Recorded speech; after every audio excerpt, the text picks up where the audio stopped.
Welcome to the Does This Happen to You podcast, where we explore the funny side of truth is stranger than fiction stories.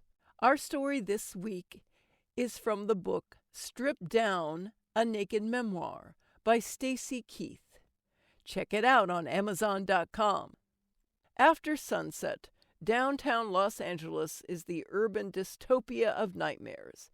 Each window is spectral, bereft of life, as though a plague wiped out all who work here. Homeless guys sprawl across the sidewalk. Trash scrapes along the curb. Even Zach, massively stoned but determined to drive me to my first bachelor party, grips the steering wheel a little tighter. He hasn't uttered a single word since leaving Malibu. On the one hand, I'm angry. What does he expect me to do? How else does he think I can support us? It's not like when he met me, I was, say, a successful commodities trader. He knew the tune before he danced to it. On the other hand, I can see that he's trying. He's gone on job interviews for personal training at gyms. We take elaborate pains to remember that he's saving us money by driving me. A regular driver costs upwards of $2 a night. But I feel like a lamb led to the slaughter as I stare dumbly out the window. Bachelor parties seem one step closer to prostitution. On stage, removed from the audience, you're an idea. In the trenches, you're mortal and within the realm of possibility. Our first party is at a dentist's office. I read the information twice before I could process it. Seriously? Dentists? We park and sit for a minute, staring up. More office buildings.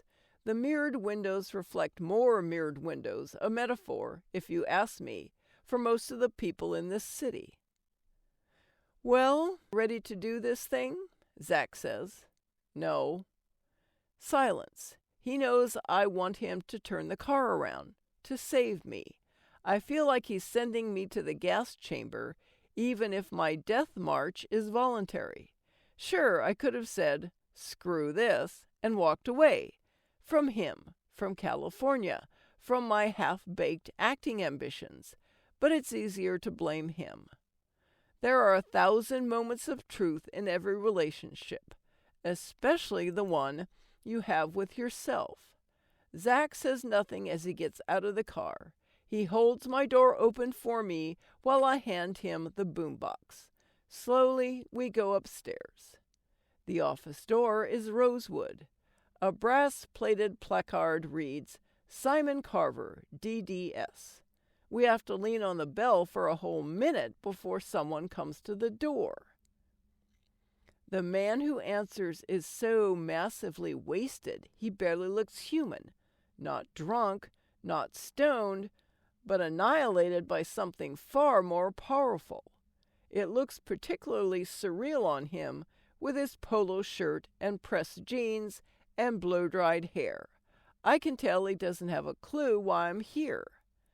In the office behind him, about a dozen men lie on chairs like corpses in various states of decomposition.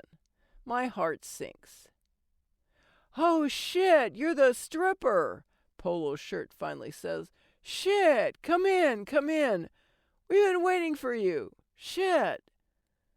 Zach and I reluctantly enter. If I stand any closer to him, I might be able to fuse myself to his leg. The place looks like a particularly gruesome Civil War reenactment in modern dress. Papers litter the floor alongside plastic spines of six-packs and cardboard pizza boxes with their greasy contents disgorged. What are these guys on? Heroin?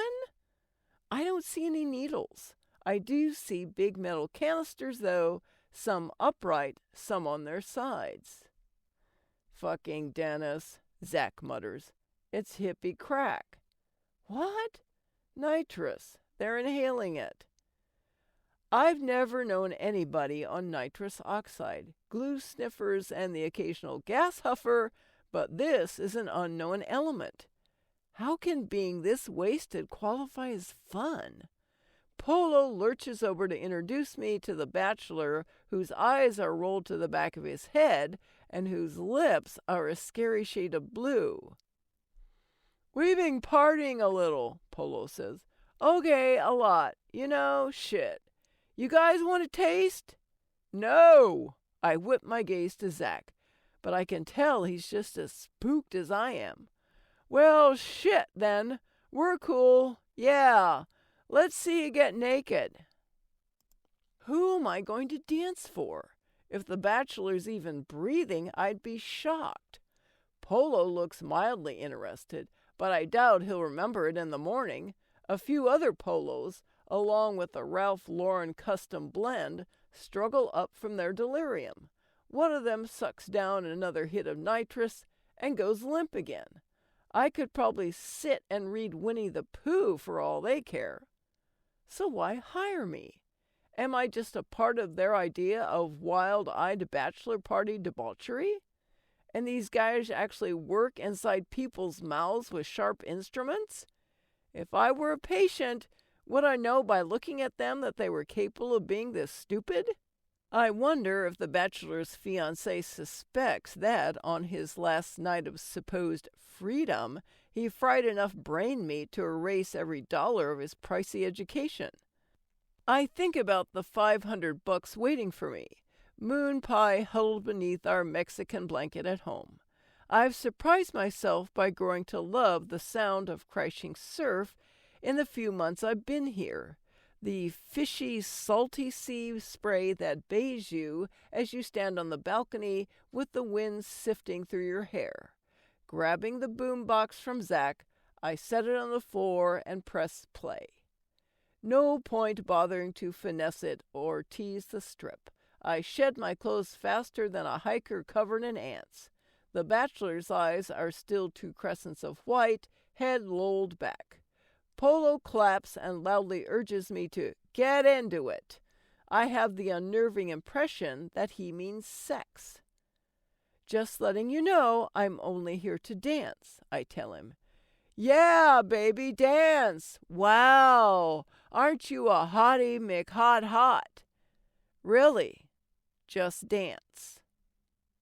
"Shit, I know how it works." He gives me a sloppy wink as though "here to dance" is code for suck your dick. I'm supposed to be here for an hour. Still dancing, I mime tapping a wristwatch at Zach, who glances at his and then mouths, 40 minutes. Polo decides he wants to dance too, an awkward performance that looks as though he's receiving multiple gunshots to the head. Several others are conscious now, but I think maybe their eyes just happen to be open. I see our reflections in floor-to-ceiling windows that overlook downtown L.A., me resembling a blonde Jessica Rabbit and a room full of dead cartoon weasels. Polo dances over to the bachelor. If I weren't so freaked out, I'd probably laugh. He says, "Let me help you with his pants." I throw my hands out in front of me. "Clothes stay on. Here we go." Firming his grip, he yanks the pants down, boxers and all, then stands back as though pleased to have officiated over his friend's humiliation. "Look," I tell him, "for the last time, all I do is dance." "Well, shit." We both look at the bachelor's sad, flaccid penis. His testicles are like miniature bowling balls in overstretched socks. His stomach is a pale roll, the kind you get when you've given up and consigned yourself to 2 kids, a wife, and a mortgage. Again, I wonder what kind of man his fiancée thinks she's marrying. He's rich. He's a dentist. Would a photo of her rich dentist, as he is now, be enough to give her second thoughts? Polo says, "Is a blowjob extra?" There is no blowjob. "What if you sat on him naked?" With surely more cool than he feels, Zach steps between us and slings one arm companionably over Polo's shoulders. "We're good here, right, buddy?" "Hey, shit, I just thought." "Look, you ever see a rack like that in your life?" Polo glances at me and tries to suppress a giggle. Me neither. So why not tell your boy tomorrow that he got the biggest bazoongas on the planet? 100% grade A, all natural. You understand me? Polo does the palm slap secret handshake thing with Zach and actually misses the last slap, but he's smiling. Can I get a picture of her tits on his head? Zach looks at me. I shrug. Why not? I heft my boobs on top of the bachelor's head, which is still angled back. It looks like I'm suffocating him. Polo pulls out an Instamatic. Now where is he going to get those pictures developed? Points the camera lens at himself by mistake, and then fires the flashbulb directly in his eye. Clutching his face, he staggers, knocking over chairs and going, "Ugh." Dude, do you want me to take the picture for you? Zach says with a glimmer of a smile. Polo nods, eyes still covered. Zach scoops up the camera, which has fallen. Grinning ear to ear now, he unzips his jeans, shakes out his dick, and shoots 6 rapid-fire pics. I can't laugh out loud because Polo will hear me, so it sounds like I'm snorting. Zach tiptoes over and sticks his dick in the bachelor's ear. Another pic on his shoulder, one on top of his head. Polo pulls his hands away from his face, but I can tell he still can't see. He stands there, blinking owlishly, while I get dressed and Zach zips up. Well, it's been great dancing for you, I say. You guys are some kind of wild. Aw, shit, do you have to go? Gotta stay on schedule, Zach tells him. What a poker face. The man could knock up a sorority and get away with it. Okay, let me get you a tip, Polo says. I stare at Zach in alarm. I don't want a tip from these guys.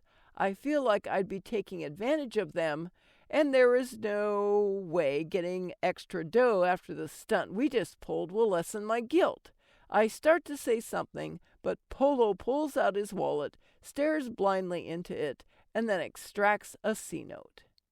$100 is too much, I tell him.